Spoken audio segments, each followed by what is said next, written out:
We are back on a Friday night. It is the week 1 roundtable for the opening game this week, baby. And for those who forgot what team we represent, let my boy tell you about it. You can't say that a team that was that dominant was lucky to win the Super Bowl. They've won more games than any team in NFL history. They had 18 wins. They finished the season 16 of 17. And the only game they lost, their starting quarterback got hurt. They had the most points ever in the playoffs, the most rushing yards ever in a season. They were a plus 68 in the playoffs. That's the best since 02. That's all? A plus 50 in the NFC Championship game in the Super Bowl alone. That's the best since 2000. A plus 12 turnover differential in the playoffs. That's the second best ever. They set a record in the conference championship with 55 points. And they're only the second team since the 1970 merger to not only have the number 1 defense, but the number 1 rushing team. So come on, man. Get out of here with that they're lucky. What's going on, everybody, man? And welcome to the very first episode of The Truth, where not all Eagle fans agree on everything. And this is definitely the spot where this shit about to go down.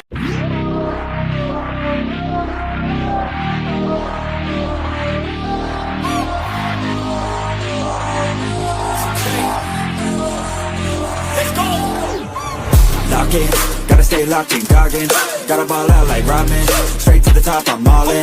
Ordinary's like a toxin. I don't wanna be like Robin. I just wanna leave no watching. Fuck caution, I ain't gonna be common.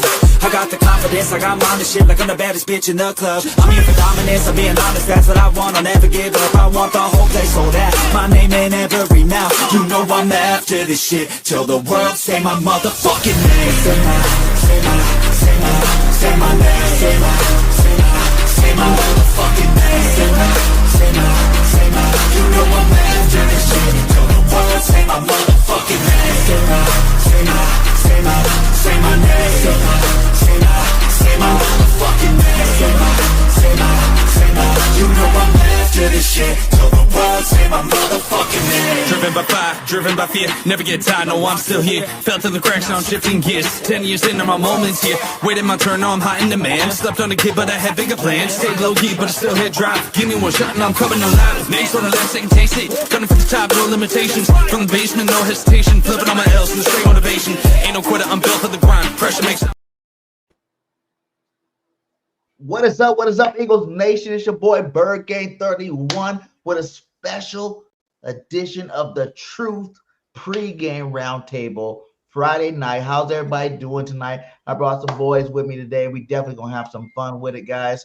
We got a couple more people coming, but for the guys that are here, go ahead and introduce yourself. Yo. Okay. Hey, everybody. It's your boy Leo Bridgewater, and this is another edition of the Bird section. Oh, I'm hanging out with the Birdgang 31, ready to get in and talk about this because we're doing this simulcast thing. So I'm excited to meet up with these guys. What's happening, fellas? What's up, my guy? What's going on? Everybody know Tom. How you doing, Tom? I'm doing good. I feel, is there an internet lag? I feel like there's a lag on Leo's part, but either way. No, Leo, we do see a lag on yours. Okay. Are you guys seeing that? On, either way, the problem yeah, happy to be back on. Appreciate you guys having me back. No problem. JC, you're on mute. Let's do it. So, hey, yo, we are what, 6 days away?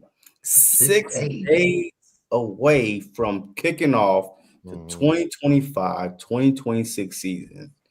And this Philadelphia Eagles team is ready. Like, we do have a couple question marks and the secondary, just a couple. But besides that, I feel like that this team is definitely ready for whatever whatever team, whatever the NFL hating on us, no back-to-back games, home games, the whole season, but it is what it is. But whatever thing is coming for us, we are ready for it. Because I think that this team is better, in my opinion, before they even take a snap, better than last year's team. Yeah, I gotta agree, man. I 1000% agree with that. What? Okay. Yeah, I don't think Tom do though. No, I think they got to go out there and prove that. Yeah. Last year's team did win the Super Bowl, so I think results will decide that. And I'm taking the same mindset as the team. Honestly, it's the one game at a time, one day at a time. We'll see. You love some positions more, and then some others you're in question about. Last year going into this season, we were questioning the linebackers, and this year it's like one of the positions that we're hyped up about. So, this year it's the corners that we're questioning, or the safety position. It's always a little different every year, but we'll have to see if these guys step up and prove us right, or prove our ops right. But last year, and real quick before we move on, because last year we were questioning the linebacker, the nickel position, the CB2 position opposite of Slay, right, and what we got on Chauncey back. So we were definitely questioning edge too, because we lost Hassan Reddick. Yes. And Bryce Huff came in, and we didn't really know much about Bryce Huff. And it was two linebacker positions coming in. Well, coming into like this season, but going into 2023, even like we lost both CJ and Marcus Epps, who started for us the year prior. We lost Kaiser White, and we lost TJ Edwards, and then James Bradbury took a big step back. We lost Hargrave. We lost a lot. We got really cooked in that 2023 offseason. So I think compared to us going back to the Super Bowl this time, and then what we lost going into 2020 into this season 2025, it's not as bad. And then on top of that, I think we have Vic Fangio for a reason there, and he's going to pull all this stuff together. And it's a couple holes here and there. I think we were spoiled a little bit last year with how complete the team was, how lucky we got with the two rookies that we drafted that turned out so great. But I think Vic Fangio can overcome a couple positions that are a little shaky. Well, I just want to say, one of the things that I kind of take comfort in is the fact that number one, we're bringing back over 30 players who were on the team last year. Not just 10 of 11, but 30, right? And for a lot of the people who are on the defense, they're also coming into year 2 of the Vic Fangio experiment, the defense. You see what I'm saying? So even though, I know we lost a lot of starters, but there are guys who are just in year 2, you know what I'm saying, of this defense, which is where I kind of get my I think this defense is going to be even more dangerous than they were last year. And that's because Vic Fangio broke the record with moving a defense from being ranked 26 to 1. Never in the history of the NFL has a team jumped that far. Yeah. With that from 26 to 1. Okay. That being said, a lot of those guys who went from 26 to 1 are now on our team. And the last bit of film you saw on a few of these guys, like Jalix Hunt and Amoro Jomo, the last time you saw them actually playing Super Bowl, were actually contributors in the Super Bowl, in the NFC Championship game. And now you just got these guys who are in just year 2 of the Vic Fangio experience. And then you also look at the personnel as a whole who we have on the team that's been there for at least 3 years and will be there for the next 2 to 3 in the future. And we're talking Jordan Davis, Jalen Carter, Nolan Smith, Jeremiah Trotter, Eugene, Reed Blankenship, Quinyon Mitchell. These are all guys that because when you look at it from a culture standpoint, there's a lot of guys on this team who's been to the Super Bowl twice in 3 years. So now we're talking about, and you see how they police each other as well. And then you couple all that up, and then you wrap it around the fact that year after year after year after year, in spite of the fact that this man has had a different offensive coordinator every year in each of those years, our quarterback has progressed. Even the players see it, and the fact of the matter is that we are just entering into year 6 with Jalen Hurts. So he's just getting in the beginning of his prime. He ain't even there yet. So all these things, happening it makes for an exciting time, and all of that coupled with the fact that we got Howie Roseman as our general manager and Jeff Stoutland as our offensive line coach. I mean, I ain't gonna lie, man. Is this not the best beginning of Dallas hate week ever? Because in the midst, like, if you think about it, our entire conversation is just centered around football. That's it. We're talking depth. We're talking question marks. You know what I'm saying? Tom ain't said shit about no damn, owner and we got contract controversy. None of that. So I'm just saying, like I did a video a few weeks ago saying every NFC East front office need to get their asses whooped, and here you have it. Facts. Right. And I agree with all you guys, but I think besides the players and the coaching, obviously we have great players, great coaches. It's just, for me, it's really the mentality. You know what I'm saying? Like, you watched the first Super Bowl win, right? Everybody was happy. It was the first one in the city. Even Dougie P out there writing books, like he's like a top-selling author. You know what I'm saying? The coach was full of himself. The players were full of themselves. You had our starting quarterback mad that he didn't get to play in the Super Bowl. You know what I'm saying? So he tried to come back with vengeance type of stuff. And it was just a lot of drama, good and bad drama after that last Super Bowl. But it didn't seem like they were focused on the next Super Bowl. And that's one thing I'll say about this squad right now. Since the parade, it feels like everybody turned it off and everybody's focused on the next one. They don't care about it. You got your quarterback out there not even wearing the Super Bowl ring no more because it was postponed so late. He's like, you know what? I'm not even putting it on because it's a new season. You got AJ out there talking about, the Super Bowl wasn't fulfilling enough for me. I'm ready to go get another one. You know what I'm saying? I'm ready to work out. Everybody got that dog mentality and are ready to go out there and win another Super Bowl. And I think that is the biggest difference. It was kind of like when we talked about the Super Bowl, the last Super Bowl in the beginning. Anyway, I knew the Eagles were going to win the Super Bowl because just the way the whole 2 weeks up to the Super Bowl led. You got Chiefs players talking about 3Ps, this and all that, but all our players were serious faces, serious minded, not lying, though. He's not lying. On the task at hand. And I think that's how you got to be. And I feel like all these players are still hungry, and the task at hand is right in front of us. So that's how I feel. That's the biggest difference with this team from last year, to this year. That they came in like they're starting from ground zero, and they're going to go win another Super Bowl this year. And I think that's really exciting. Well, aside from me, who else in this group is actually in market? What do you mean? Like I live 30 minutes outside of Philly. I live in market. Yeah, same. You too. So Tom, you're in market?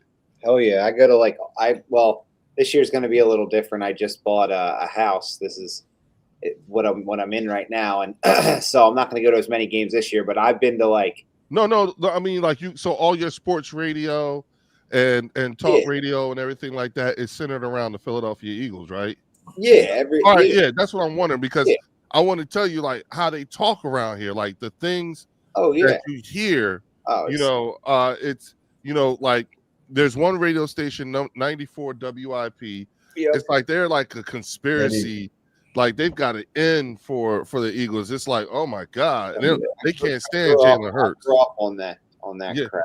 Yeah, it's crazy. And part of it, and I'm saying all this because I'm pointing this out because this is where Jalen Hurts is why he's the perfect quarterback for the Philadelphia market.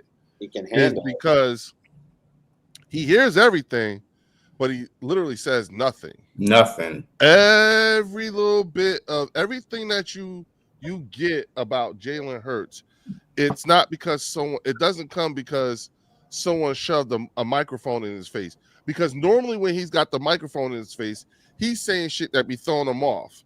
You know what I'm saying? Like God had a purpose before I had a plan, or some that type of shit. That's how he be talking. Very poetic. Yeah, and they don't be knowing what to do with it. I'll be honest with you. I know, like, I can tell you, there's a lot of issues that I think the fan base here in market and also the team at time gets because there's a cultural mishap that comes with when it comes to dealing with these players and the media. You see what I'm saying? And I'll give you an example. There was instances where Jalen Hurts,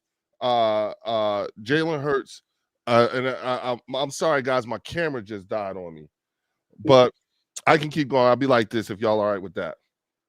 But there was an instance where Jalen Hurts, he had I'm sorry, he was like there was an instance where him and AJ Brown were on the sidelines and AJ was going off. He was freaking out about something, right? And you can see Jalen like, okay, baby, I got you, you know. And then he threw the touchdown, right? In market, yeah. What they ended up, that's it. I had a purpose before anybody had an opinion. Yeah. So in market, you have to understand here, these people are still suffering from PTSD over T.O. and Donovan McNabb. So when they saw those two black men arguing like that, that's the first thing they thought. That's where they went. And then the talk about diva and all this other stuff came out and everything like that.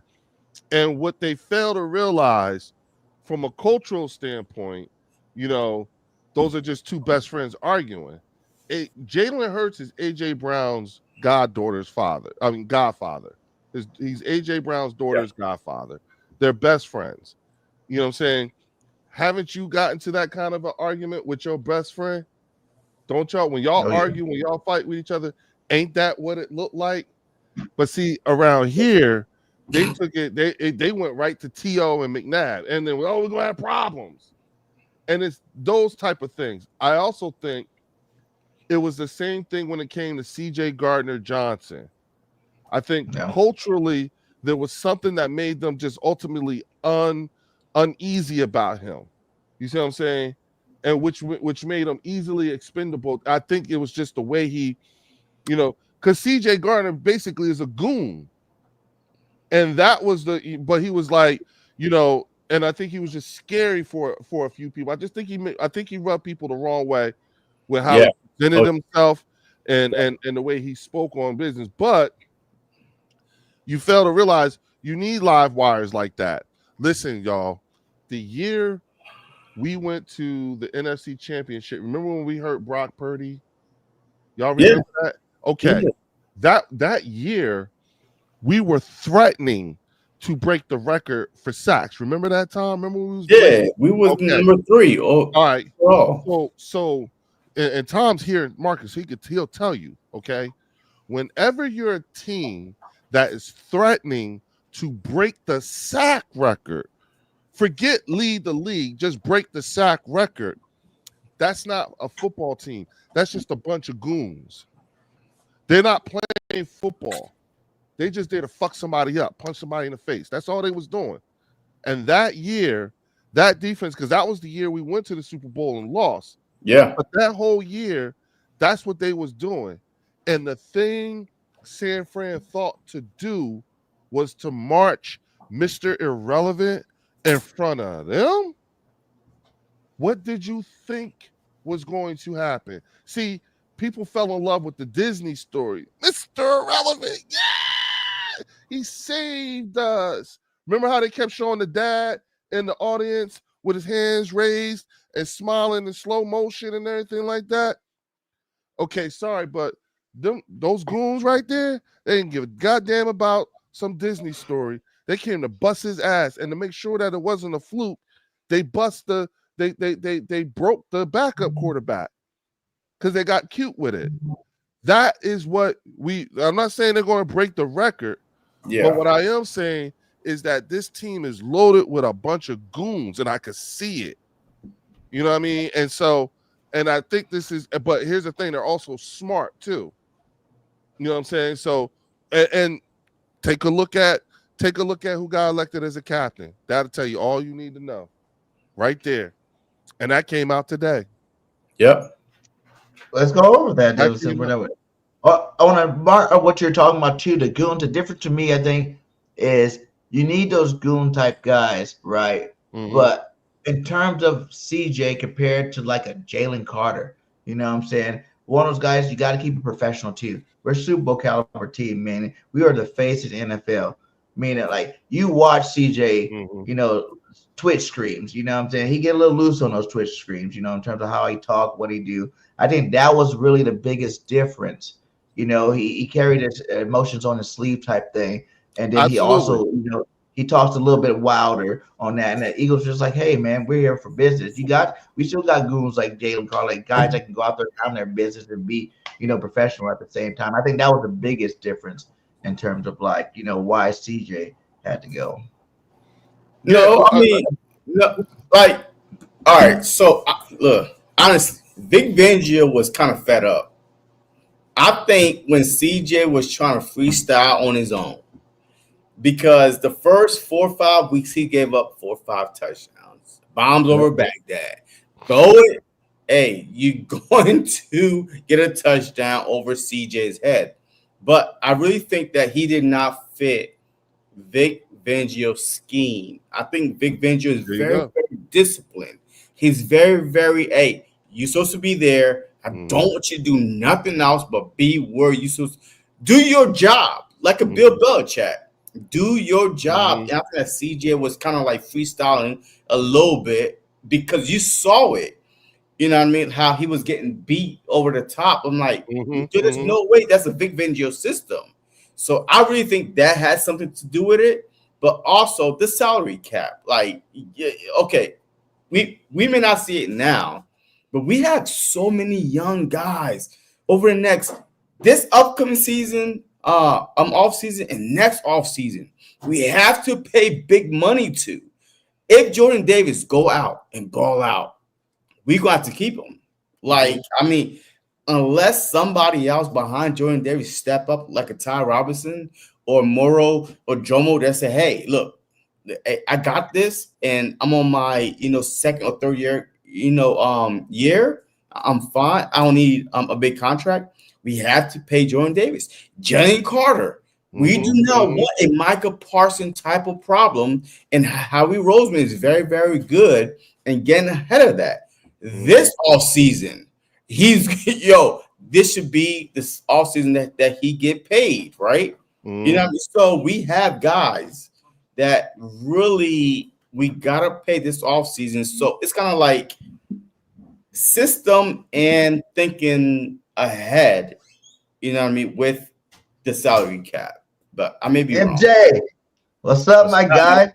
Busy man. Jordan in the house. Michael Jordan in the house, ladies and gentlemen. We here. Hey, go Birds, man. 6 days away from whooping the Cowboy behind. Y'all know what we do.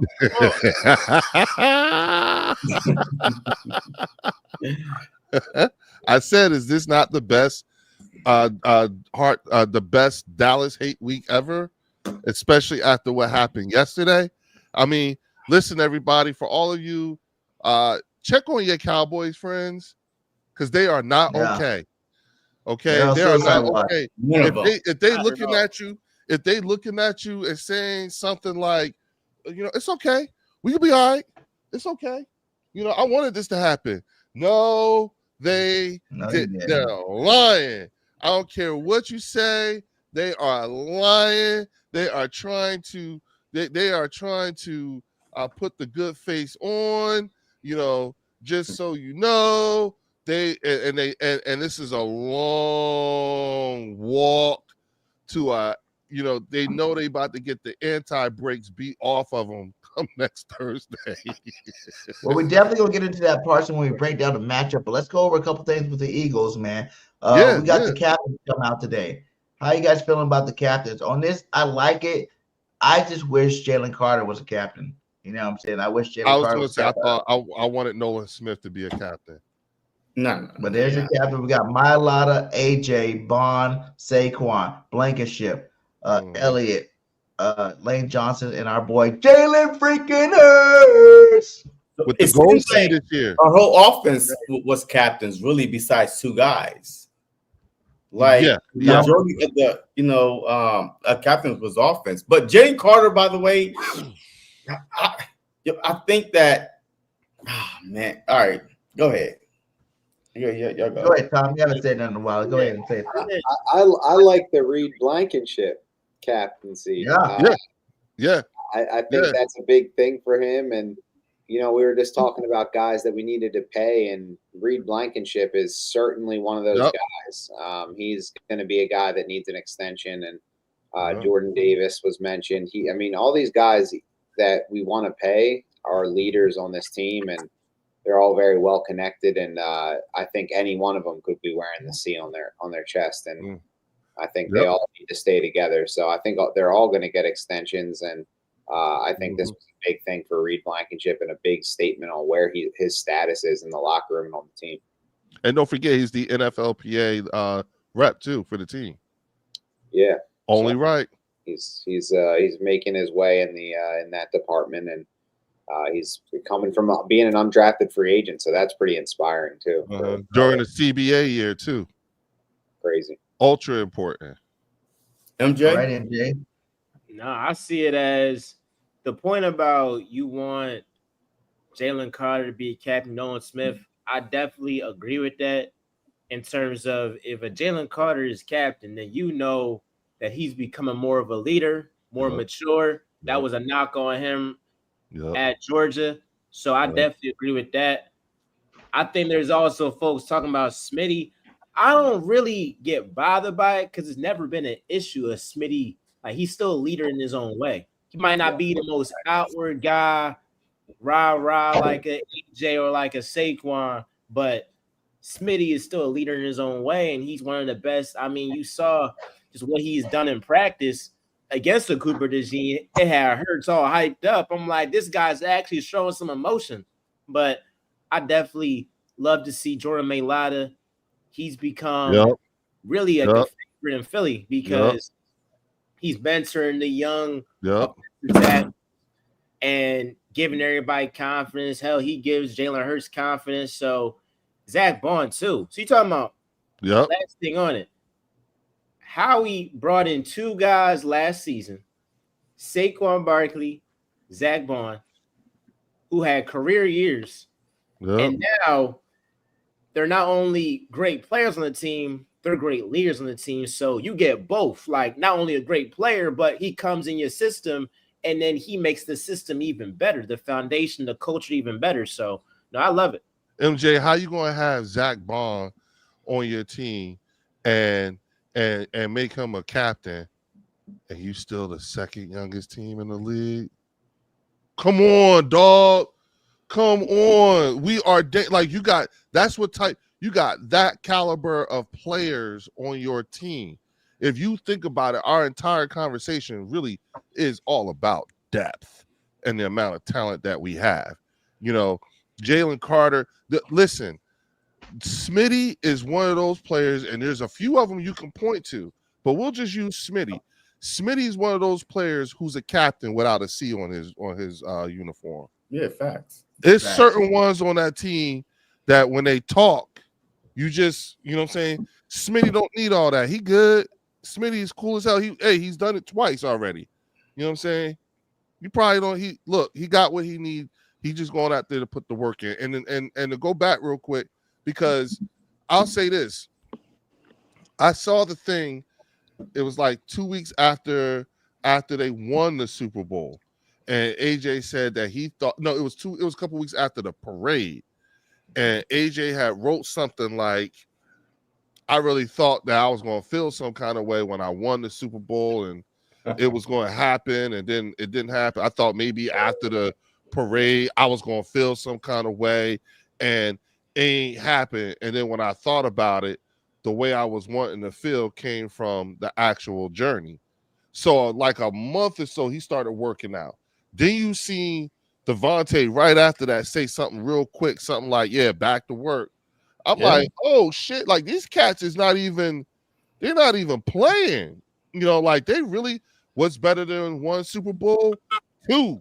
So they looking like they trying to get back like right now. And Nick Foles made a point to say what makes this team dangerous is because they hungry like they ain't won one. You know what I'm saying? Like that was what makes them dangerous. They're going after it like everybody else. They think themselves one of 32. And everybody trying to go for after the same thing. That's why they killed all that repeat talk and all that stuff. And that's fine. And I get that because that's the way it should be as a team. But as a fan, oh, hell no. I'm insufferable like a mug. I'm talking my shit everywhere. And I'm telling everybody, I don't care about your feelings. I promise you. When people tell me I need to humble myself, no, you humble yourself. I ain't here to make you feel better. No. You're not transferring. You're not going to transfer all your fears on me to make you feel better. Hell no, I'm riding this till the wheels fall off. Yeah, we're going to win another one. Now, and that's what happened. That's why Micah got traded. I'm stomping them in the ground. I'm insufferable. Simone with the Spizzorts in the building. What up, sis? Hey, Simone, how are you? Is she in the building or just a picture? No, she's in she's in the building. You know what I mean? Hey, she's ghosty right now. She's a little ghosty right now. You know what I mean? But look, this team mentality is definitely different from the 2018 team. There was a lot of unknown. Even with the quarterback position, like if you think about it, because Carson Wentz was coming off a season-ending, ACL, PCL, all that stuff was wrong with his knee, and he was trying to rush back. So the whole offseason was like, who is going to be the quarterback? Is it Carson Wentz or Nick Foles? Is it Carson Wentz or Nick Foles? But this team right here, like I said in the beginning, on defense, there's only 2 positions out of the whole 53 men. Like the 22 starters. It's only 2 positions that we are feared of. Is the CB2, DB and safety. And the safety. That's it. So we are good. And the same defensive coordinator coming back, right? I mean, so the defense, got better. And I mean, with a Jahan Campbell, a top 10, top 15 pick, and now he fell to us to the point where he's hurting his own players. We got to calm him down. Yeah. So I can't wait to see how Vic Fangio unleash him on the enemy. So I feel like that this defense is like preparing for something that we have not seen before. If only we have confidence in those 2 positions. Marcus Epps coming back. Hey, that's great. So we got to talk about that, but we'll see what happens. Have you realized that all of us have been on here for at least 40 minutes? It took 40 minutes before Jahan Campbell's name came up. We said all this stuff about the team. MJ went on his thing. Tom talked his talk. I said my thing. Berg, everybody said something, and nobody brought up Jahan Campbell's name at all until you just did. Yeah, it's just that much good on good in terms of the things that we have to address. Are we perfect? No. And listen, I'm not dumb. Y'all know the Dallas Cowboys has had 7 days to process what the fuck just happened yesterday. Okay, so that means that in 7 days, next Thursday, we're going to get a very emotional and angry team. And we the first ones they get the hit on. So I'm not saying it, I'm saying as a word of as being someone who is keenly aware of our situation, you know what I'm saying, and understanding, it I don't know. I just think that, I'm not saying they're going to beat us, but I'm just saying be aware of what kind of team we're going to be dealing with. They're going to be emotional, y'all. I'm not even worried about the Cowgirls like that, for real. Maybe I should be. What's the Vegas spread right now? I think that's how you need to worry about it. The Oh Vegas man, spread is a it's gotta have changed. It's gotta have changed. changed. It's gotta have changed right now. You know, they're not okay. Check on your friends. And if you haven't already, folks, please hit the like and subscribe button. Y'all know how we need to get the algorithm going. It needs to be good to us. And in order for that to happen, we need y'all to just hit that button for us. Hook us up. What's up? So let's go about it. Let's talk about, I want everybody to go around and tell me your favorite offseason pickup for this team this year going into the week one. And then what was, a player that you wish was still on the team, I guess. You know what I'm saying? Someone that got cut that you thought maybe should have stayed. We'll start with you, Tom. My favorite offseason pickup, I like Josh Uche. I think he's going to be a really serviceable backup, more than serviceable. I think he'll give us a big boost off the edge. Right. Get a veteran. He's not an old veteran. He's just got a couple years under his belt, and I think he's showed some really high highs, and now he's fighting for a new contract. He's only on a 1-year deal, so he'll be playing hard, and I think that's really important. So I like Josh Uche. With Josh Sweat leaving, you're going to need some edge rush help there. So I thought that was really important. And then player that I wish was back on the team that I thought got released, and I have to say C.J. Gardner-Johnson. I loved watching him play, but things happen, and wish him the best in Houston. But we got to go with next man up, and we'll see who that is. MJ, you're muted. Oh, you're muted, bro. Ooh, I say, man, Jahad Campbell. Gotta do Jahad Campbell because he was the perfect addition to this defense. Like, for as long as I can remember, the Eagles linebackers was always a weak spot. And it was always a running joke with Howie Roseman, like, you don't care about the linebackers. You got Shaq Barrett, 2023, Shaq Barrett, like, respectfully, cuz old as dirt right now. So I think getting Jahad Campbell with Nakobe Dean being out, that's perfect. And now Jahad is in a system where Zach Bond, defensive player of the year candidate. You got Jeremiah Trotter Jr., who is trying his best to win that starting spot. And he did a damn good job. It's just Jahad Campbell is different, but that's the best case scenario because it makes Jahad Campbell even better. And then a guy who – it's a good problem to have. It's a good problem to have. And a guy that we lost that I'm just like, man, is Isaiah Rodgers. And this is because I knew Darius Slay was going to leave because we can't give him the $10 million that the Steelers gave. But you're telling me Isaiah Rodgers signed with the Vikings for 2 years, $11 million. Now, the reason why Howie let him go was because he had so much belief in Keely Ringo. Obviously, we know at this point that was a miss. So we're now getting the Ja'Cory Bennett's and the Adoree Jackson. I'll be honest, if Adoree Jackson is on George Pickens week one, that's going to be an issue.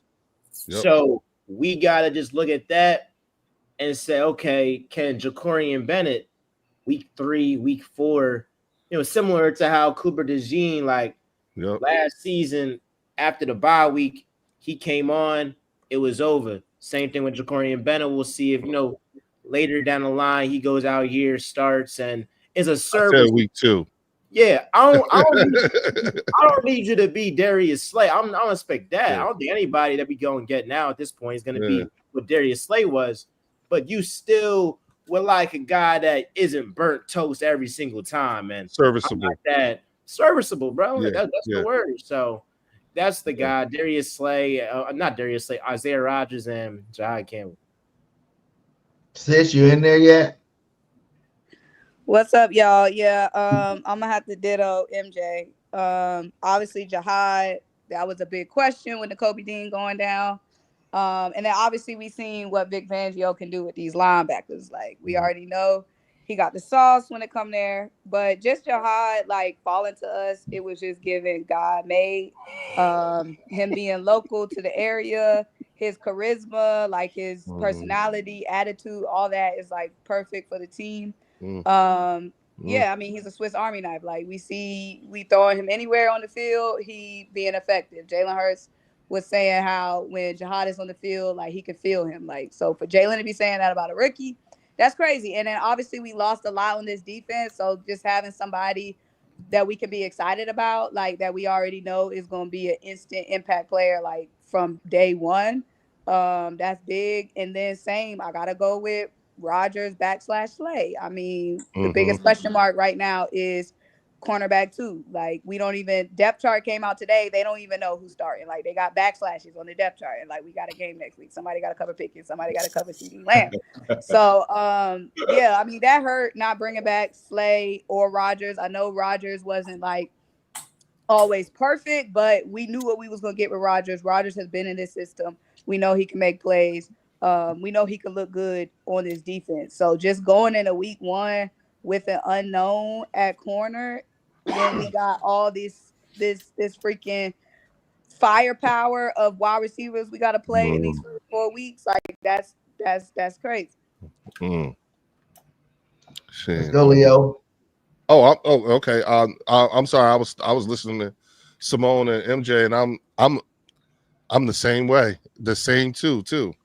You know, I think that Isaiah. I honestly thought that Isaiah, when the way we acquired Isaiah Rodgers was on some, people forgot he was on the team. You know what I'm saying? So I was like, oh, there's the succession plan for Slay. You know what I'm saying?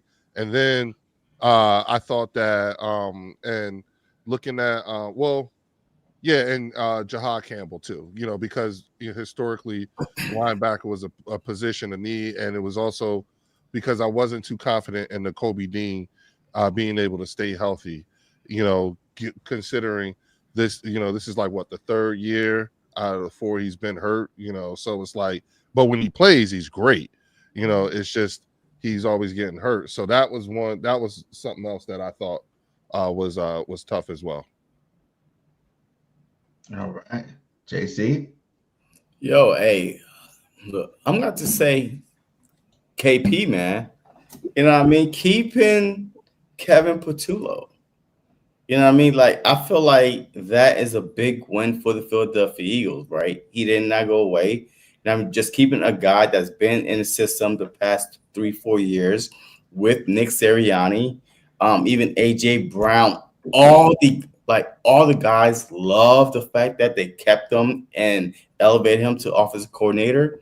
I feel like that our offense is not going to miss a beat. So with that being said, the addition of, you know, AJ Dillon and my guy Darius Cooper, you know, I feel like the offensive side has gotten better from last year. So those 3 are my biggest addition. I know you try to say 1, but I had to be greedy. You know what I mean? The offensive coordinator, Darius Cooper, and AJ Dillon. Those 3 guys are going to play a big role on the offensive side this upcoming season. And then the guy to the left. The guy that left, JC. Who you mad that left? Yeah. No one. Like, honestly, no one. No, because like I see what Howie Roseman saw. Like, we was getting frustrated as Eagle fans watching Chauncey Gardner play safety. That is not his natural position. First of all, he's too aggressive. I feel like that this Eagles team does not have a natural safety that like plays deep, that could see, okay, hey, this guy is going deep. Let me actually just play within my, you know, a perimeter. But I think Chauncey Gardner was too aggressive, and he got beat so many times that Vic Fangio was like, this is not the guy I want. So do you think that Howie Roseman would get rid of a player that Vic Fangio said, hey, let's keep? Well, that's been, if you think about it, if you remember what the talk was about Vic Fangio leaving Miami, the talk was most of the veteran players, it was either you liked him or you didn't like him. There's no in between with Vic Fangio. And a lot of the veteran players don't take too well to that old school way of coaching that Vic Fangio has. And then there's a lot of players, i.e. look at the Georgia guys, they like being coached hard like that. They respond very well to it. So it's a either or when it comes to how players respond to a Vic Fangio. But I take the thing about it is that if you're a new player or even a veteran who is coming to the team, you know, the one thing that Vic Fangio now has that he didn't have before is he got receipts and credibility in terms of for why he teaches and coaches the way he listen. If Vic Fangio said your name out loud to the reporters, then you somebody, you did something. You see what I'm saying? That reminds me of JJ when Jim Johnson was the defensive coordinator. If he said your name, you was somebody. You did something. Don't know what the hell you did, but it for that man to mention your name like that, you know, and just know the Eagles historically, right or wrong, they are known. They've gained the reputation for being known for moving on for what they perceive to be a mistake. They'll move quick on it. Say, look, Vic Fangio ain't give a goddamn what they gave up for Bryce Huff. You ain't doing what you're supposed to do. You got to go. Bye. You know what I'm saying? You got to, you like, whether we liked it or not, you know, Devin White, you know what I'm saying? Kaiser, all of them, don't got, bye. He don't care. If you're not going to do it the way up to a particular type of standard, and the result is, look, man, he took that defense from 26 at the beginning of the season to number 1 at the end of the season. You see, the difference was between the Dolphins and the Philadelphia Eagles. Those players were lazy. They was just complaining about how hard they were being coached. Chauncey Gardner, we never heard, so I'm not going to, try to put dirt on his name. We never heard any complaints about him complaining how hard he was being coached or this and that. It was just on the field. Chauncey Gardner is a playmaker. He considered himself a playmaker. So sometimes he might take the wrong step, right? But Vic Fangio, the old school style, he was like, yo, I don't care what you think you see. Trust the system. And just like Bill Belichick, do your job. But he was trying to do a little bit too much, and he ended up getting beat and burnt over the top. So I think that's why mostly that they kind of got rid of him, because there's no way you get rid of him a year after you sign him, right? Especially if he wasn't complaining about his contract, right? That's the rumor. He was not complaining about his contract. So why would you get rid of him if it wasn't something that was not going right in a defense that Vic was like, you know what? I kind of could do better if I had someone younger that would listen to me.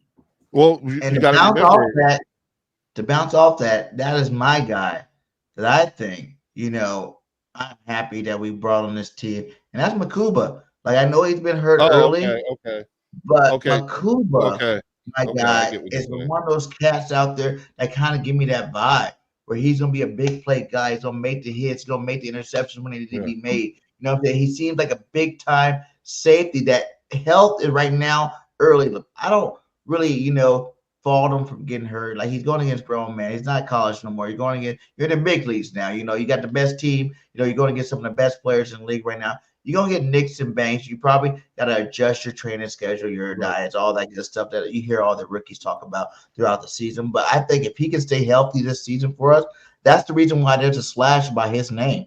You know what I'm saying? Because it says Sidney Brown / Makuba, because it might not be week 1 where we see it, but same way Cooper DeJean lit it up last year. It might be week 3, week 4, something like that by the time it happened, but Makuba will be our starter. And I think he can be even better than CJGJ, moving forward this year. So, that is the guy I'm happy that came.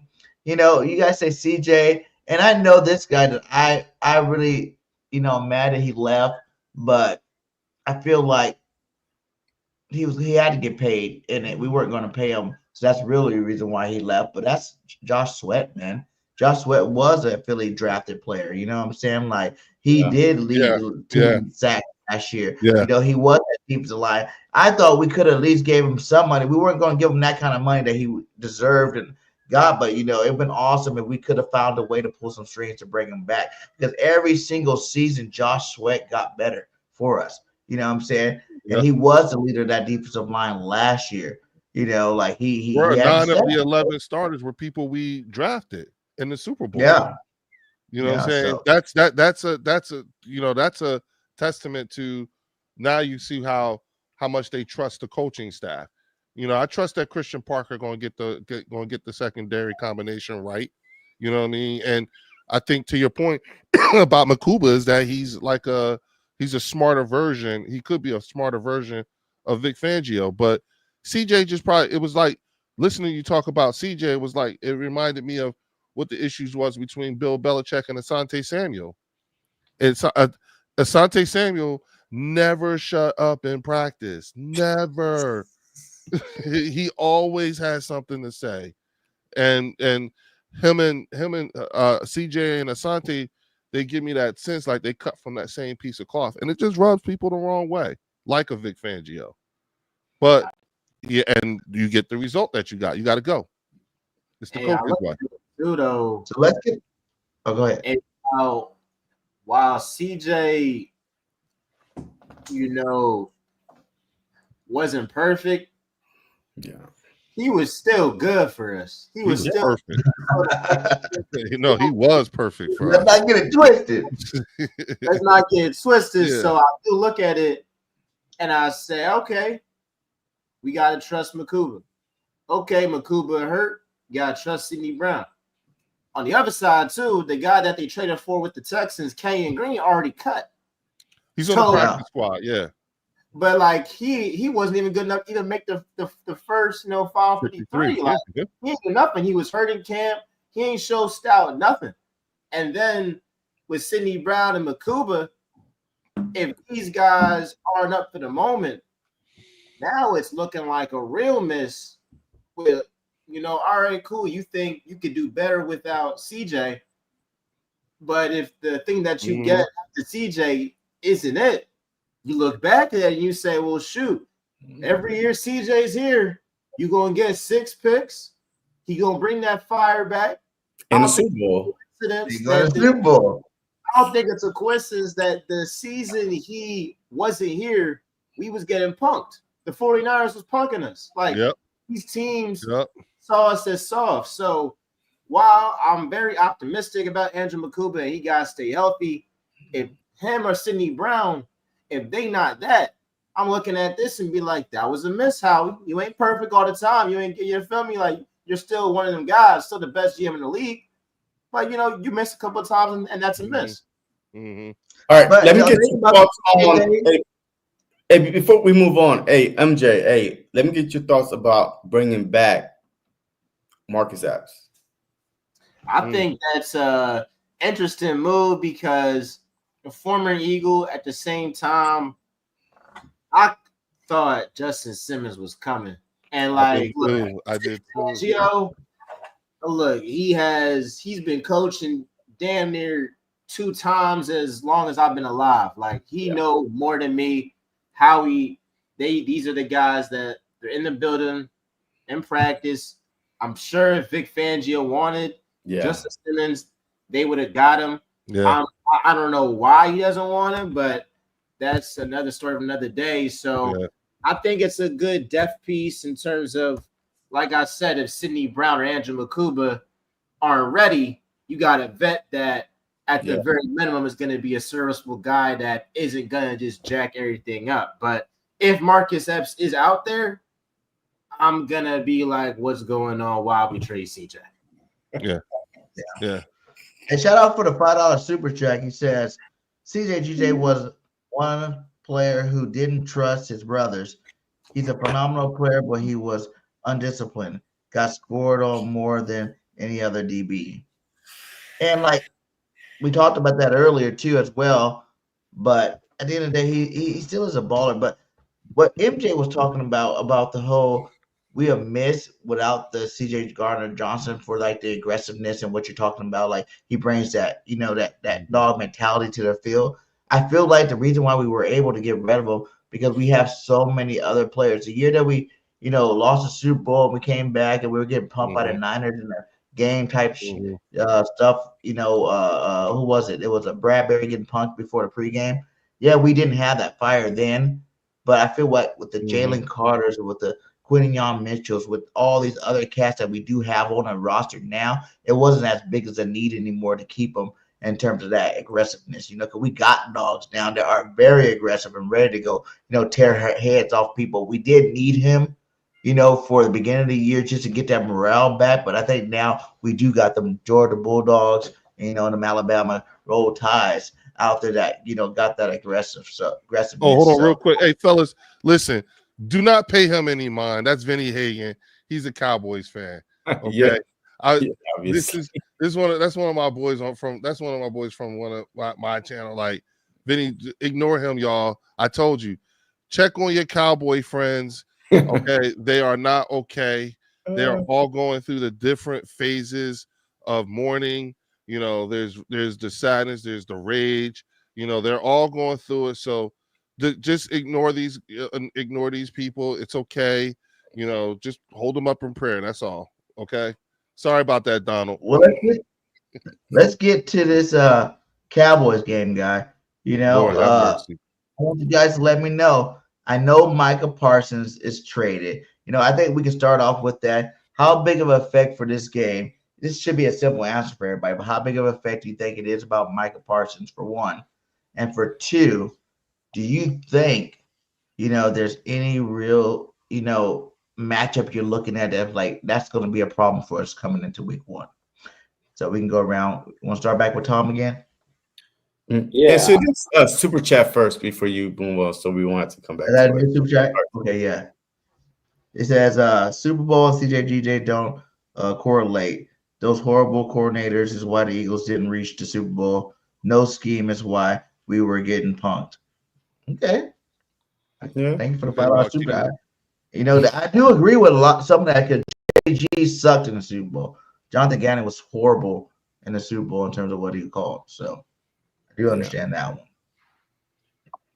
Yeah, so I think Micah Parsons is definitely a big loss for the Cowboys. It's not only a big loss on the field, but morale-wise, it's just a bad look the way that whole thing went down. And I think so close to the season, you don't want all that going down and kind of tainting the culture that's trying to be rebuilt by a new head coach and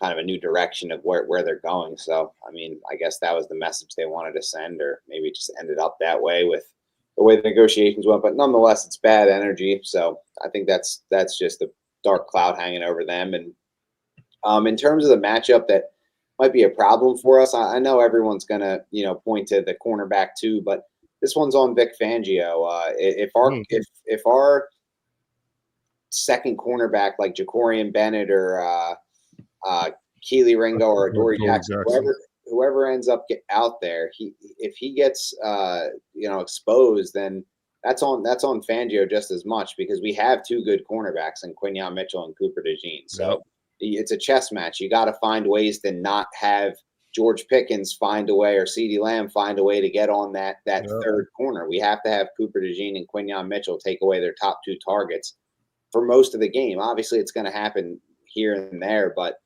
play zones, do different things to make sure that it doesn't, burn us and have, a situation where we've seen in the past guys like, Byron Maxwell or, those terrible corners. I mean, James Bradbury 2 years ago was exactly that. He stood out like a sore thumb. So I'm banking on Vic Fangio to cover that up, but that's obviously the matchup everyone's looking for. I'm looking for Vic Fangio to have a solution for it. MJ? I'm looking at the Cowboys are hustling backwards, and it's hilarious that they're doing this because how do you sign Dak Prescott, paying him what the Eagles, bro?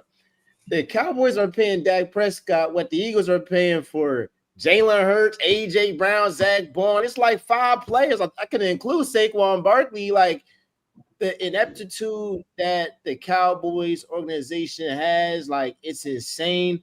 And again, you trade away your best player. Like, when you've had opportunities to trade Dak, who's a mid quarterback being paid like a top 5 guy. It don't make sense to me. The but top guy. The top guy. Yeah. And then in this game, their whole morale is going to be shot. I saw Davin Ezeraku post on his Instagram a mad emoji. I feel you, bro, but you got a game in 6 days. You got a lot in. So you look at that. Land Dickerson is practicing. Like, all the vibes on the Eagles side is positive, high energy. Darius Cooper, undrafted guy. I mean, you got A.J. Brown saying, all right, bro, you're going to need a new number. Like, the vibes are great. I'm looking at the game. I think we'll do a number. I think Saquon Barkley is going to run down their throat, and you're looking at this, and he's going to keep going, and they're going to be out of life by the end of the first quarter. Defensively, I'll give Dak and CD and Pickens, like, they'll definitely do their thing, but that's the only thing that they can do because they have no run game. And I don't trust their offensive line that's been banged up. So is a guy like Adoree Jackson, who's probably going to start opposite to Quinyon Mitchell, is he going to have himself a long day? Yeah, probably. But what Dak does, bro, is he's Mr. Garbage Time. When he's down 30 points, he is the best quarterback in the league. Look at that playoff game. Because when it really mattered in the first half, he was terrible. Now they're down by 50 points, and now he wants to throw all these passing yards. So it might be a game where we win 40-10, and Dak has 350 passing yards and maybe a touchdown. Maybe it's 40-14. He got 2 passing touchdowns. So I think we'll give up that. But if you're an Eagles fan, don't be worried by the passing yards that the Cowboys have. We're still young in our secondary. It's going to be some valleys that we go through in the beginning. We get some breaks, though, because the Chiefs are without Rashee Rice week 2. The Buccaneers, Chris Godwin, he's out. Matt Stafford, he's been banged up. So you might get some breaks early on. But if you do see this pass off, have some valleys, don't panic, because I was doing that last season. After that Buccaneers game, I was like, hey, we're 2-2. This defense is terrible. But you know what, Vic Fangio, with these guys, they stick to his system. Come November, come December, this defense plays its top form. Facts. Sis? Yeah, I mean, we always know Dallas gonna have some drama over there. Like, with what player, we don't know, but we know every offseason during the season, it's gonna be some drama over there. This episode just happened to be brought to you by Micah Parsons.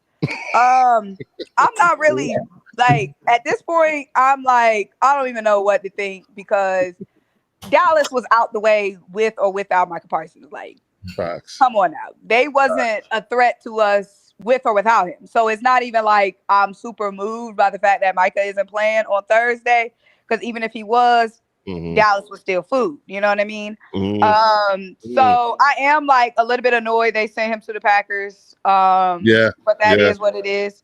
As far as this game goes, I feel like we just have to be patient with this defense, because at the end of the day, our offense is going to overpower Dallas. It's going to be way too much early on. But, you know, Dallas, they're going to put up some points. I think we're going to win by like maybe 13, 14, because of the fact that we have so many new guys on this defense, so many guys in new roles or just new players on this team in general. We do have their biggest strength is our biggest weakness. It's going to be their passing game. And our biggest weakness right now is Adoree, Keeley, / Ja'Cory, and Bennett. So at the end of the day, Dallas, they're going to be able to string together some drives. They're going to be able to put up some points. But I still think we're going to win comfortably. But we got to be patient with this defense, because even outside of cornerback 2, this defense got a lot of new moving parts. Like, it's going to be 5, and it might be 5 from week 1, but it might take some time. So we just got to be a little bit patient. Leo? I will say I agree with Simone on the score. And the thing about it is, in terms of having beat them by 13, 14 maybe. But if that should happen, that's still a win for the Cowboys. You know, the problem with the Cowboys fan base right now is that even before this trade went down, they knew that they were going to lose to us. They just didn't want to be embarrassed. That was the thing. And now that Micah's not on the team, there's a higher degree of being embarrassed by playing, you know, on the night that we raised the Super Bowl banner, and this just happened because, again, Jerry made them go through that whole experience the entire summer. They had to deal with that the whole summer just to get to the end and be told that he's traded. And then it's also great, and I preferenced everything with, isn't this the greatest Cowboys hate week ever? Because we didn't even have to do nothing to smash their morale. Micah did it for us. They've been a dumpster fire the last few years. You know, every time they lost in the playoffs or to go to the playoffs, it takes the fan base a little bit longer to come back the following year. This right here may have broken a lot of that. The Cowboys fan base hasn't been this splintered in a generation. And now that it's like this, I have every intentions on being insufferable, you know, and so I'm enjoying it. So long live Jerry Wayne Jones. I love what he's doing. He needs to keep doing a really good job. And as far as Micah Parsons is concerned, in terms of the NFC East, all I have to say is good riddance. You know what I'm saying? But he has helped open the window of opportunity in Green Bay, and I hate that. So they're definitely going to be a factor when we see them in the playoffs. Shoot, on the playoffs. Hey, we play them week 12? We play week 12 right after our bye. Yeah, I get that. But we're going to be consistently seeing them in the playoffs. That's what I'm saying. Yeah.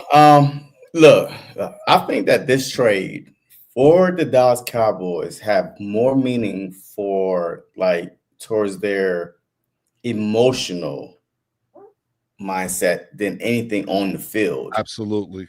Like 11-7, 7-11 was the real thing. Like Trayvon Diggs stood next to Micah Parsons when Micah Parsons was giving his interview, and Trayvon Diggs was shaking his head like a bobblehead. Like everything Micah Parsons was saying, he was agreeing with. And then Dak Prescott, yes, he's an offensive player, but he, you know, as a captain of the team, he even said, "Oh shoot, I have no confidence. Like, I have all confidence that Micah's going to be on the team." And to get this shocker a week out, the team right now is trying to prepare for the Philadelphia Eagles, trying to prepare for banner night, our emotional night, or we don't want to let our fans down night, or we cannot lose. We better not lose night. Absolutely. So now you about to come into our house. We're not going to their house. You about to come to our house where we raise the banner. You know, we're emotional. These players are ready to roll. Like, they are over the Super Bowl already. I'm tired about the Super Bowl talk. Like, you know what I mean? Like, I'm so spoiled right now. I'm like, all right, and let's move on to next season already. So imagine now, A.J. Brown, Devontae Smith, all these guys, Barkley, you know, Jalen Hurts won't even wear his ring. This dude is ready to move on. So now with y'all drama, y'all emotional leader on defense, y'all best pass rusher, to trade for a defensive tackle that couldn't even help y'all stop the run when you played against us. Yeah. That makes no sense to me. So now they're even weaker up front. Yeah. Like, there's no pass rusher besides over Sean, whatever they have. Well, remember, he started off, he tore up his knee. So he's not even going to be playing. They don't get him to the middle of the season or 6 games into the season. Yeah. So I think that this is going to be more emotional for the Dallas Cowboys. After the first drive, the Philadelphia Eagles going on an 8 to 10 play drive. The first possession, you go down and score, they done. Their whole season is going to be over because right off the bat, they're going to be like, damn, We got this guy. Our best defensive player is gone. We can't stop nobody on defense. It's already over for them before it even gets started. So yeah, and this has nothing to do on field. This has to do more, psychological, type of vibe to me. Though, don't forget, you made them have to deal with the documentary coming out and then being out all summer. Yeah, you made them have to deal with this whole thing with Micah. In the meantime, in their eyes, the ops is you gotta dig for information on Jalen. No one would have ever known that Jalen Hurts' lock screen picture was him coming off the field if someone hadn't reached over his right shoulder and took a picture, a screenshot of his phone sitting on a desk. He didn't advertise that. No one would have ever known that Jalen Hurts was out there talking to Michael Jordan because someone took pictures and saw them together or whatever. He didn't advertise that.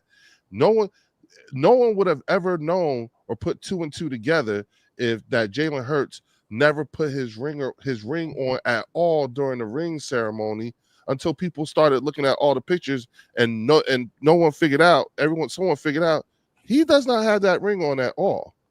That's the thing about Jalen that I love most is that again, he have his little sayings and stuff like that, but that dude has kept it all the way a buck from day one. Let's keep the main thing the main thing. And me living in market, I tell you, that's what I'm saying. There are things that it throws these people off up here a lot when it comes to him. He says, yes, ma'am, no, sir. Yes, sir, no, ma'am. He talks like that. That throws him off a bit. 94 WIP just don't know what to make of him. And it's the PTSD from McNabb and T.O. But look, everyone, Simone, nice to meet you, sweetheart. I gotta run because I gotta take a trip on the other side of town. But thank you for having me on. And to those on the Bird section, please, if you haven't already, please like and subscribe to the Bird section and to Birdgang 31. Look out for Simone, look out for JC, and look out for Tom. And I look forward to working with y'all some more. Okay. Before I get out of here, give us a score prediction. I'm gonna say too much to not enough.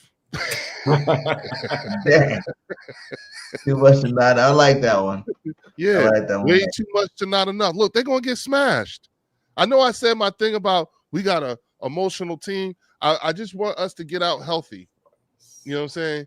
They could be so emotional. You might get one that's so emotional he just want to hurt somebody and fuck up our season because their season gonna be fucked up. They know what they got. Look, you did this to them, and you're gonna make them stand there and watch us raise that damn banner. What kind of some bullshit? They're gonna be sitting there looking at us like this some bullshit. I'm about to fuck up their season. Let me go tear up Jalen's knee or something. Now, who the bad guy now? They be petty like that. You know what I'm saying? They be petty. We got children coming. We're gonna be playing kids, and the score will be reflective of it. I just want us to get out healthy. All right, man. Hey, good to you. Make sure you guys go hit that like, hit that subscribe. He's definitely growing pretty fast there. Make sure. Thanks for having me on, y'all. Y'all have a good one. Hey, and with this Micah Parsons thing for me, it's just like this. Like, it's a bad move for the Cowboys. Obviously, I feel like 2 first-round picks when you go into a contending team. You're looking at late-round picks, so that doesn't really help your team. Immediately over the next year or two. I do want to say that part of the trade that's a little bit underrated is, they got Clark, who's a really good DT in the league. You know what I'm saying? Like, he's not like a superstar, but he's not a scrub either. You know what I'm saying? He can help with that run game because that is the biggest problem that they had there. Was the run game. Top 100? What? Did Clark make top 100? Yeah. No, he didn't. But who cares? Jordan Davidson made the top 100. He's one of the best run-stopping DTs in the game. You're missing my point. My point is he is a good run-stopping DT. You know what I'm saying? And he might not be the pass rusher, but, they do got some other guys that line back over there that maybe they feel really confident about. But like I said, to me, it's a lose-lose situation because that was one of Green Bay's best defensive linemen, too, that they just gave away for a guy like Micah Parsons that can't stop the run. So, yes. Pretty much a push. In terms of the effect on the game, obviously, that's going to be huge, dude. Lane Johnson can play the game with one arm if he wants to the rest, this week. He gets like an early bye week because there's not another pass rusher on that defense like Micah Parsons that he has to worry about this week. And I'm glad we don't have to pay Micah Parsons twice a year anymore. That's another big benefit there. You know what I'm saying? We do get to see him in week 10 against the Packers, but I'm not really worried about that too much. But, the fact that he's not in our division no more definitely helps us out. This game, his effectiveness game, the effectiveness game, I already thought it was going to be a win regardless. I thought we were going to be able to go in there, handle our business just because we are the better team, better coach team, better put together team, all that good stuff. And the fact that you guys lost Micah Parsons just changed it from a good win to probably a blowout. You know what I'm saying? Like, that's how I feel about it. It went from a good win to probably a blowout because it's too fast. You less than 7 days away. You're 7 days away. You trade your best player on defense. It's like that's too fast for anybody to make adjustments and think that they're going to go out there and beat the world champions. You know what I'm saying? So that's how I really feel about that. I think that Dallas sucks, and that's the reason why they do stupid stuff. And this is the dumbest thing. And then, even the value of the trade, like 2 first-round picks that are going to be late picks and a Clark. When have you ever seen a number one defense, like one of the top 5 defensive players get traded? I think they said something about Adams got traded for more than what Micah Parsons got traded for. So I think, thank you, Jerry, for being who you are and continues, being the GM of them Dallas Cowgirls so we can keep beating you down. Because I had the Cowboys possibly pushing, for a second, pushing Washington because I think Washington will take a step back a little bit, pushing Washington for second place in the division, but I don't see that happening anymore. Hey, do y'all know about this comment that keeps popping up? George Pickens got hurt. I didn't hear that. Pickens got hurt? When did this happen? Today, I guess, in practice, whatever. And if Pickens got hurt, then because that would be even more horrible for him, for sure. That'd be lights out for sure, man. They might not even want to come to the game if you ain't got your second best receiver and your starting best player on defense. So, but he got things to make the impact that no one's talking about in this first week. Yo, hey, Jordan Davis, man. Hey, Birdgang 31. Don't you, my guy? I've been pumping Jordan Davis up all season long, baby. People starting to really recognize. Only because he has to. He has to rise up. This season is Jordan Davis season, or he's getting traded this upcoming offseason.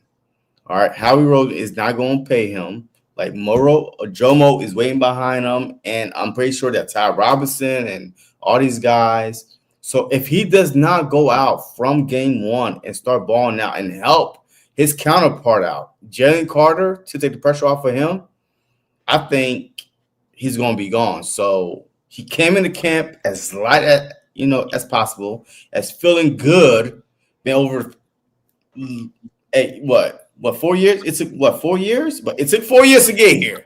But he's here now. Because he's been great at run stopping the whole time. That's why I don't understand why he got all this pressure on him. What? What do you mean, Simone? Like, why does Jordan Davis got all this pressure on him? This extra pressure on him? Because it's contract year. But I'm saying I feel like he's been doing solid though. Like, why is it like we need for a top 10 draft pick though? But what we drafted him for was to be a run. No. Have he lived up to a top 10 draft pick? It's not about the draft position. At this point, it's about what he does for the team, regardless of where he was picked. And like he does his job effectively. So like regardless of the draft position. I agree because our run defense that year that we did go to the Super Bowl, our run defense was still trash. Wait a minute. So you telling me that you drafting a top 10 guy to not make an impact and to show up once in a while? What are y'all smoking? He's getting double teamed every single play, regardless, just because his size alone. What are you talking about, JC? He barely played, though. He's barely on the field for 30% of the snaps. So what are you talking about? He better be, we play a lot of pass happy teams. So yeah, that's the reason why. But whenever we But play all the JC, whenever we Yo, play any of the JC. top rushing teams, Jordan Davis is out there more than 30% of the time. It's only when we play in the pass happy teams where you see less Jordan Davis. My only thing is, it don't matter where Jordan Davis was picked at this point. The debate is not whether he should have been picked top 10 or not. The debate is he essential to this team? And the answer is yes, meaning he should have a spot on this roster going forward. But the money will determine. He's not going to get 10. No top. He know he not. Well, that's the thing, though. See, that's the problem, right? He's a top 10 draft pick automatically. He's not going to be expecting that money, though. He is not going to be expecting no Jalen Carter money. He's not going to be expecting that. But if he goes out and have a Milton Williams type of year, with Milton Williams literally went to the Patriots and was one of the highest paid Patriots in their whole history. So don't you think that a defensive tackle that people are looking for to stop the run, if he go out and have one career good year, he's not going to be looking for at least, but it'd be better for us if he didn't, because then we could get him for the low. But I think we back where we started. But I think what we Vic just need him Fangio to keep doing what he's been doing. He's not in a contract year. Rotational piece that's stopping the run. That's all we need JD to be. You said he's not in the contract year this year? He's not in a contract year. This is his 4th season, and he's got a 5th-year option because he was a first-round pick. Yes, correct. Like Micah Parsons, though, right? You know what I mean? Because he was a first-round draft pick. Like, usually, if you're him, you get paid, after, this upcoming season. And that's why Micah is in a situation that he's in. So if Jordan Davis go out and ball out, he's not going to play then on a season on 1-year deal. Right. So then he would have proven you wrong and balled out. Your point is that he hasn't really been worth the money. And so but then in your scenario here, you're worried that he's going to show that he's worth the money. I'm kind of confused. Oh, no. I want him to show that he's worth the money now. You know what I mean? So this is what. Okay. But he hasn't yet, to your opinion. He hasn't. No, absolutely not. But Birdgang and Simone think he has lived up to that top 10 pick. Well, he hasn't. He has not lived up to a top 10 pick, but he does his job. Yeah, and we need to keep him on the team to do. Like, what's really living up to, and what's really looking at living up to the top 10 pick? We drafted a lot of top 10 picks that are garbage. We drafted him high. Yeah, we drafted him high, and he's not a complete bust, but he's almost like just good enough to where you probably can get away with paying him for the role that he does play, which is lower than a premium. And I think if he plays a certain way this year, you probably let him play on that 5th-year deal and then extend him after that. But I think they do extend him after this year. I just don't think it's going to be like a marquee deal because they play him in a role where it's not going to allow for him to be that kind of viewed in the league as a $40 million a year player in the league. Yeah, or viewed in a short term, probably a 2 to 3 year deal. He's probably going to sign an extension with the Eagles, and it'll probably be worth probably around in the 20s million per year. But I don't think they're going to have to give him a 45 like they're going to have to give Jalen Carter. But see, how much did Milton Williams get from the Patriots?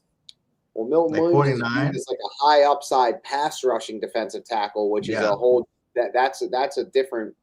You're paying different for a guy like that. Yeah, but he only kind of showed like 1 year, really, though. He only kind of like flashed 1 year where. Yeah, I think he got overpaid. Year was his breakout year. I personally think that was a mistake, but that's what happens when a team wins the Super Bowl and a guy has such a great game on a Super Bowl stage. He'll go get overpaid. So in reality, the Eagles pretty much have to extend Jordan Davis coming out of this season if they want to. But the thing is, he's under team control, so like a team can't he couldn't hit free agency after this season. Yeah. Because he's Tom, what do you think is the guy? Your option, so he's not going to demand a trade or anything like that either. He's a good dude. So. Nah, I don't think none of our players like on the Philadelphia Eagle team that actually was drafted by Philly.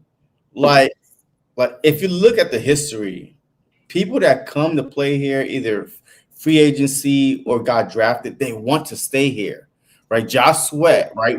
All on the trade block, all last year. Last year, he was like, oh, hey, look, I'll bet on myself. Give me a discount. I stay here. Goddard did it this year. Goddard did it. You know what I mean? Josh Sweat did it. Like, you know what I mean? Yo, we have guys like, yeah. So you know, I would get to that when it with the Jordan Davis thing. I would just get to that when it comes. Like Yeah. it's going to depend a lot. He's not on gonna be banging on the door how for he the money. plays and all that. But I think they keep him in a role that protects him from being exposed as someone that would get paid, and he is a really integral part to the team. I think that I think we can get him for a deal that works for Who's your what the guy? role is. Who's your guy, Tom? Who do you think? He said Jordan Davis. Who do you think gonna be the guy no one's really talking about that makes an impact this week one? I think Will Shipley and AJ Dillon as the spellbacks to Saquon Barkley. I'd like to see AJ Dillon get a couple carries inside the 10 near the goal line, and Will Shipley I think can be a little bit of a safety valve underneath, get involved in the receiving game, and help Hurts out in that way on a big third down. And I think that we're going to see some action from the backup running backs. Ooh, I like that, Tom. I like that. Simone, who do you think? I'm going to say hopefully one of these pass rushers not named Nolan, not named Jalix, because we lost a lot off the edge. We have barely heard anything, excuse me, from Aziz and Josh Uche. And, we talking a lot about the secondary, but we lost a lot coming off that edge. So, yeah, I want to hear Aziz's name. I want to hear Uche name. We already know what we got in Nolan and Jalix, but those are two guys we already had. We lost two. We need two to step up. Nice. And I'm going to go with a guy none of you guys said, Jahan Dotson. I think Jahan Dotson is going to ball out this first game. You know what I'm saying? You watched him level up, in the playoffs last year, finally get some targets. Jalen got to see him in action when he was hurt, and then he came into the playoffs, started throwing on the ball. He had a touchdown, Green Bay. Super Bowl, he should have had a touchdown, had a couple of nice catches there. And he had some rapport in the offseason this year with Jalen Hurts. That I think that, obviously Diggs is going to be on AJ. The second cornerback's going to be on Smitty. But Jahan Dotson really going to have a chance to open it up this year in general. But I think this game specifically, and Jalen Hurts going to let it rip to him because I think he trusts him now. Yes, before he didn't trust him. Now I feel like he trusts him. I think that's to be the guy that makes some big plays here this week. So, who do you think is going to be? Who do you think we have to worry about the most on the Cowboys? Probably CeeDee Lamb, honestly. Yeah. He's the best player on the team. So, TD. Yeah, I mean, yeah. Hey, CeeDee Lamb, man. I mean, because Dak Prescott, he's gone. You know what? Hey, no. George Pickens. Hey, let me go that way because if Q right down, TD. Yeah, if Q is on Lamb, then like Tom said from the beginning, MJ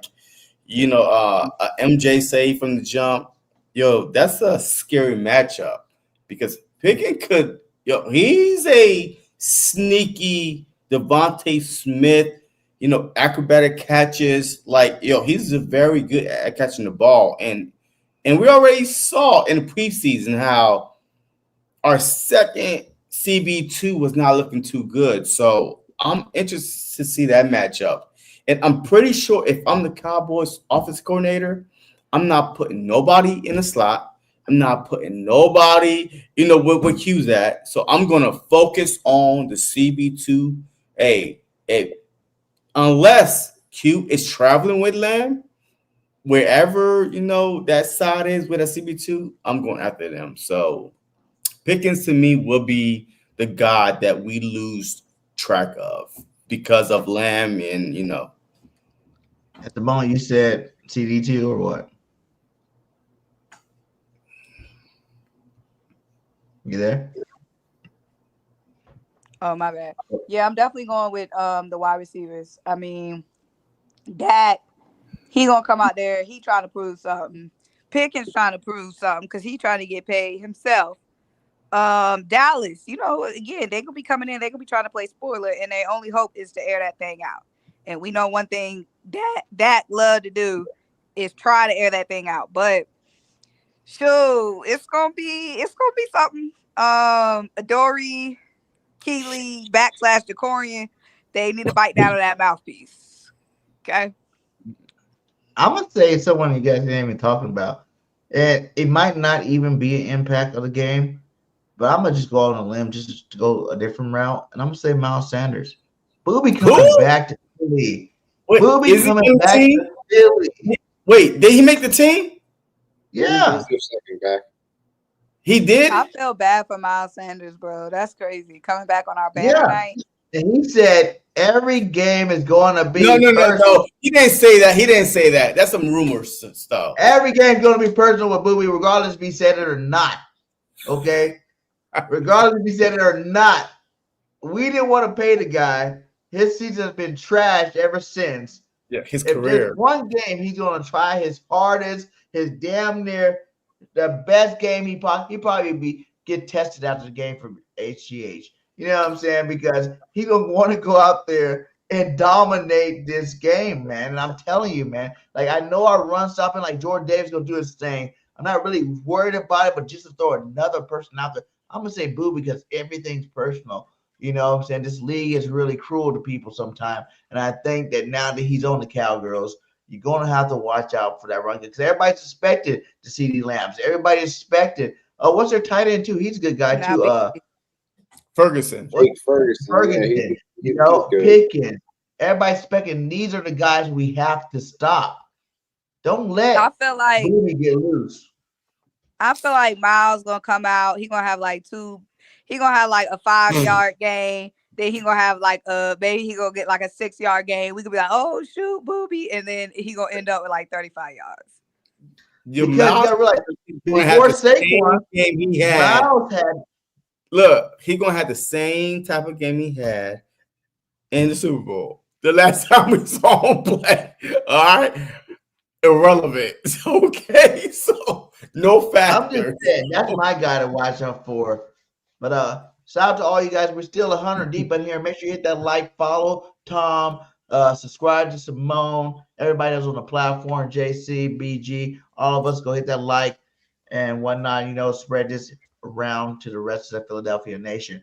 Before we get out of here, guys, I want to go 3 hot takes and a score prediction. Three 3 hot takes. All right, I'll kick it off. Yeah, I know y'all pulled deep for the hot takes now, but let's make them spicy. It's hot. Good. Hey, 3 is hard. Sizzling. Come on, man. Come on, Smart. It already be hard to come up with one. Yeah, seriously. 1 hot take? Come on, guys. The game. Y'all think it's gonna be that easy, or you ain't got no hot takes? But 3 hot takes. Three, Simone. 1, 2, 3. You can make up anything for hot take. Hot takes like, oh my God, Jalen goes over 400. Okay. Yeah, it's almost like a parlay, a bet or something like that, Yeah. All right. I'll say first hot take is the Eagles secondary is going to have as many touchdowns in this game as the Cowboys receiving core. There you go. That's what I'm talking about. There's my first one. My second one is that the I'll say this. Jalen Hurts is gonna win MVP this season.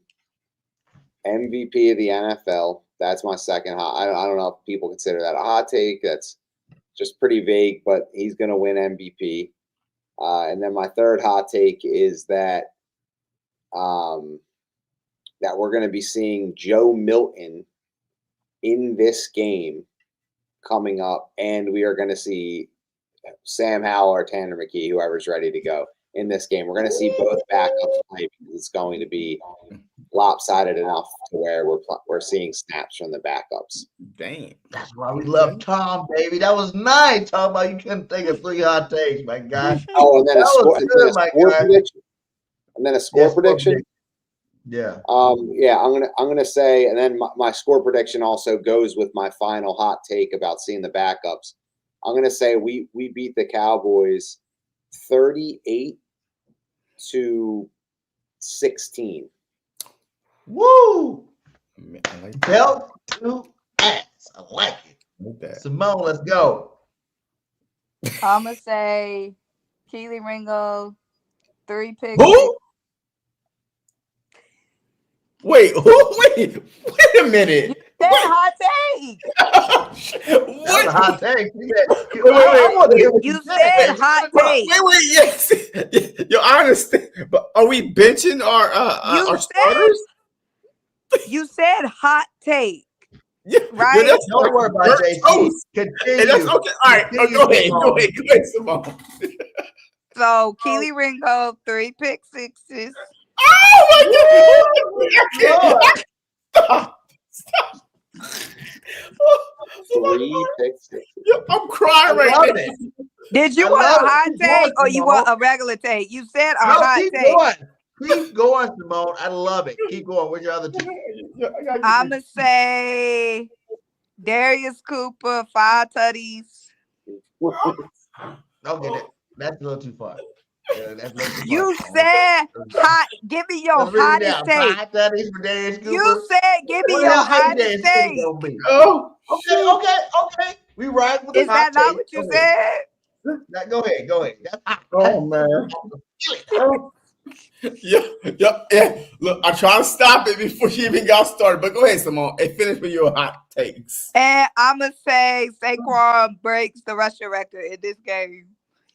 Woo!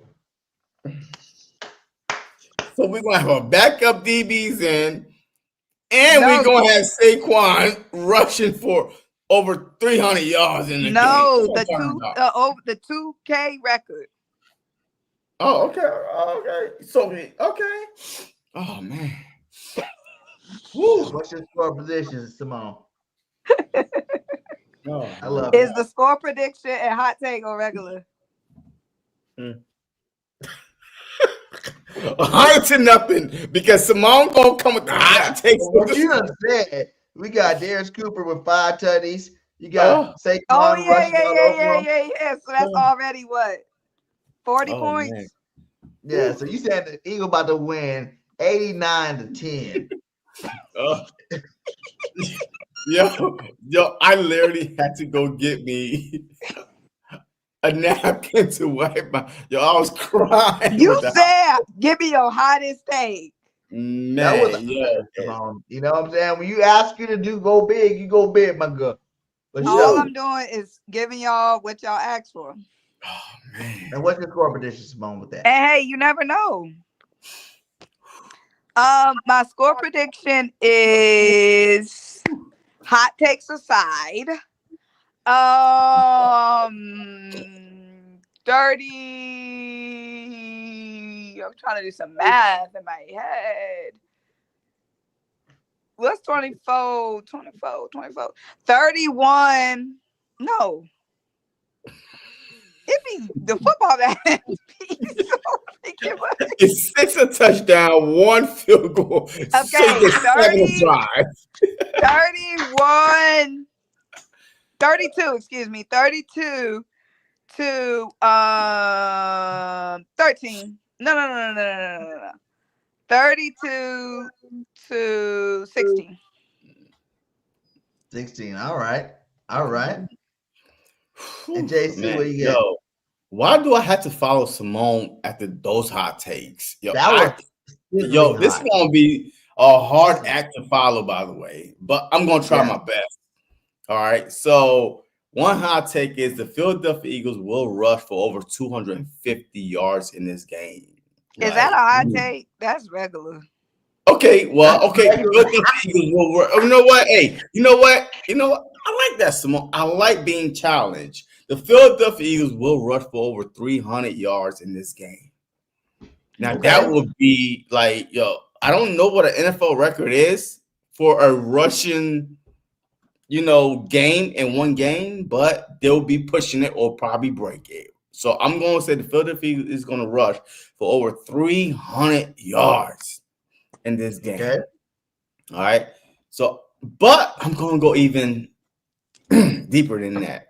I'm going to say that Jalen Hurts will break the quarterback rushing record in a game, this upcoming game, because Dallas Cowboys is going to try to focus on Saquon Barkley, and they're going to fall for the RPO. Barkley, and Jalen Hurts is going to rush himself for 200 yards. Woo-hoo-hoo! Jalen Hurts, 200 rushing yards.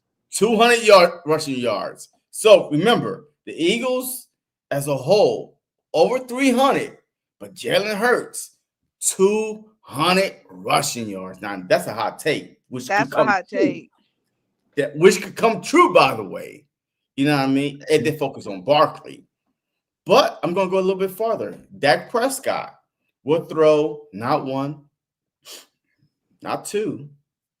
Well, he's throwing 2 pick sixes to Ringo. So not 4, but 5 interceptions in this upcoming game. Dak Prescott will throw 5 interceptions in this game. Like, he will get benched after the 5th one. They should have benched him after the 3rd one, but they're going to try to say, you are quarterback. We paid you $60 million a year. So we're going to ride with you through the good time and bad time, and he's going to throw 5. And they're going to say, hey, take the, like Apollo with the, just drag him off the field. And the score prediction, look, I feel like because it's a rivalry game, you know what I mean? Regardless how bad a team is, this game is going to be 40-17. I like it. Okay, my hot takes is going to be like this, simple and plain. Oh boy, here we go. Jalen Hurts will get his first 400-yard passing game. Jalen Hurts will be throwing for 400 really a hot yards. take? No, I mean, he threw That's for like not a hot take. He barely ever go for over 3. No. How? Come on now. He threw for 3 something a couple times. So A couple it's times in his whole 400? career. I'm a Paris Hurts fan. I know he don't do it very often. Nah. 400 yards. That's not no hot take. You said 500 yards. He ain't never had 400-yard game ever. But I've been he preaching got like for 320 years. something. Listen, this is my hot take. Back up on me. Here we go. Jalen Hurts going for 400 yards, 4 touchdowns. His first game of the season. That's That not a man hot dropped take. That's not a hot take. 450. Hey.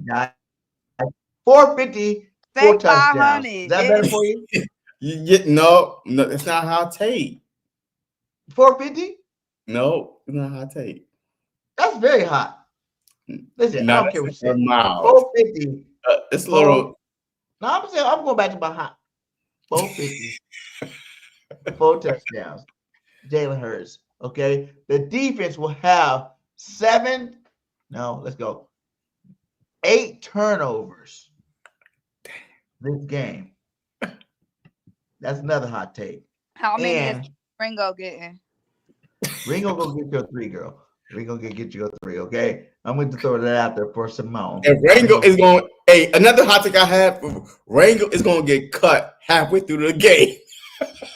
And then my third hot take is going to be Jordan Davis is going to get 3 sacks this game. 3 sacks. Hot take, though? Jordan Davis ain't never got 3 sacks in his life. Okay. In a game. So, yes, this is a very hot take. Jordan Davis will get 3 sacks this game. My score prediction is 49-7. Eagles destroy the Cowgirls. Now that's the hot take. That's the only hot take. Woo! It's gonna be nice, baby. The only man. one. That's the only Thank one. you guys for Everything else is rocking like mid. Everything else is like Thank you guys mid. for rocking with us. This whole time we're running up on 2 hours. Hey, let's get our final thoughts and get out of here, guys. Final thoughts for you, Tom. Hey man, I'm looking forward to a great season. Looking forward to being there Thursday and seeing a lot of people tailgating, hanging out, and anyone out there going, shoot me a message and let's link up and go Birds, man. Nothing else to say.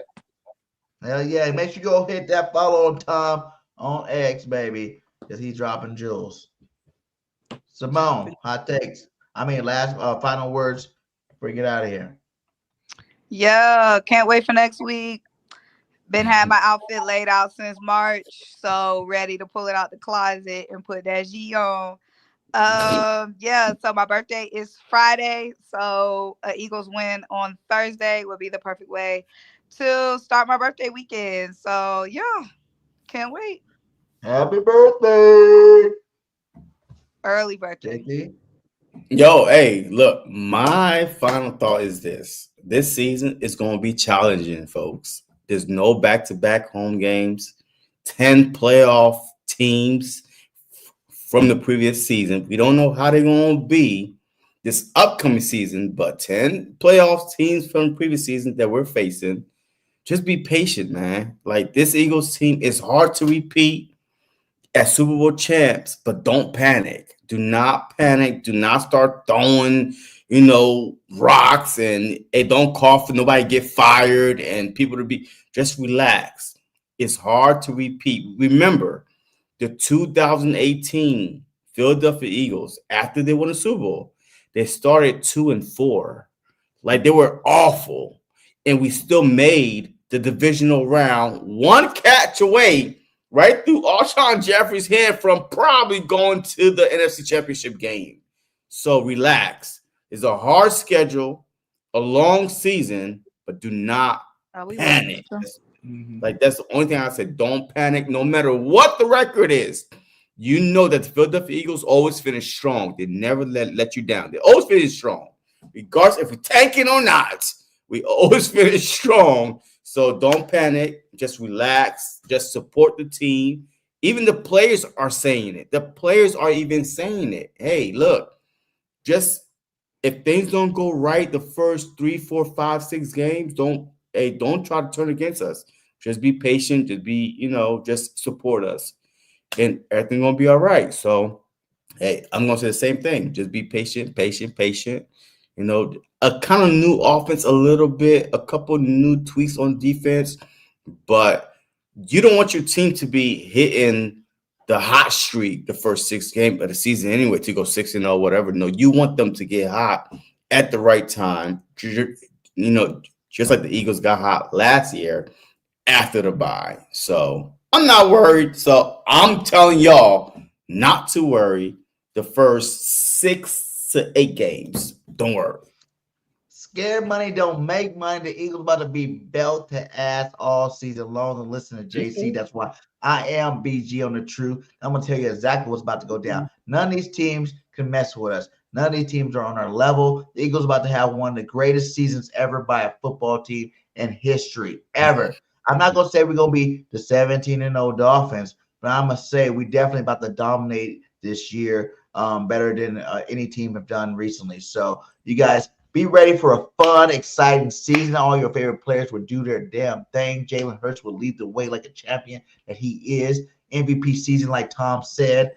And let's have fun this season. This season is about fun and respect and saying it with our chest that the Eagles are the best team in the NFL, and no one's going to change that throughout the whole season. So let's go ahead, get to the Dallas Cowboys, go beat up on them, and get to the next stage. So let's go, guys. Fly, Eagles, fly.